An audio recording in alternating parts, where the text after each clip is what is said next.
So we struggled with scattiness and slight loss of memory, but mostly I was forgetting how to do things. We were putting it all down to lack of oxygen. So we just got along with it. And it was only 2 years ago where I was at an appointment with the doctors, and we just brought it up in conversation. And she said, no, that's not right, that's not correct. And the testing started.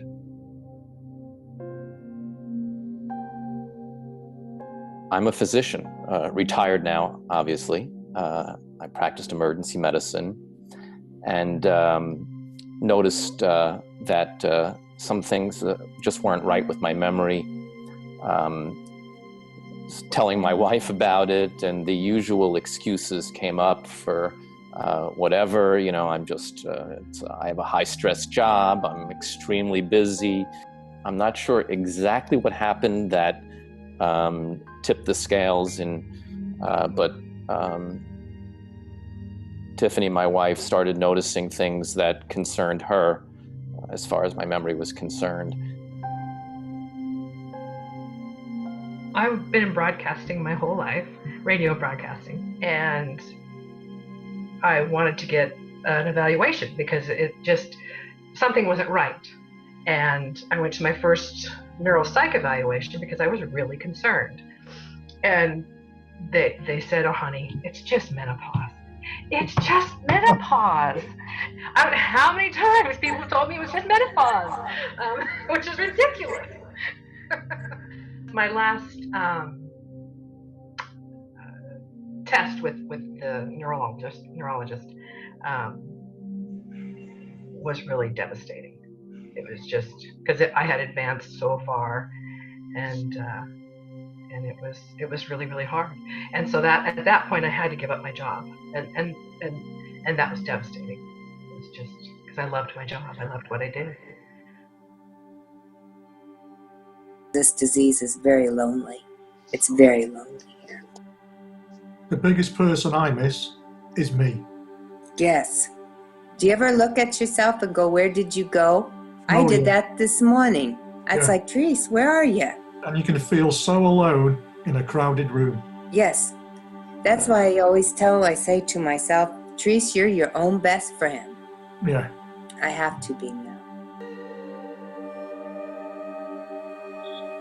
I run because I can right now. My balance is kind of bad, but I still run. And I run because it's the one thing I can do. I don't need nobody to help me with. They've got used to me asking now, who's that? Who's that? Where have they come from? they just answer me now. They don't even think about it anymore. They don't even know. I'm waiting for the day when I ask my husband a question and he says, "Honey, you just asked me that," when he'll finally stop doing that. Because answer. I don't know.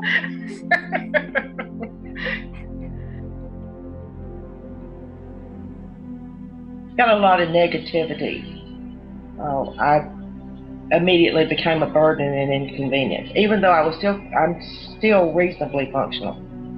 And I went a few years without real connection to the world. I was a human resources manager. I worked in industry. Was a way for me to do a lot of things I believed in. I started losing things, getting lost, not knowing about money, how to get dressed, different things. I used to have foster children. I can't do theater anymore. I'm trying to find something I can do. I still try to do collage and art kinds of things because music, art, and literature are my primary interest.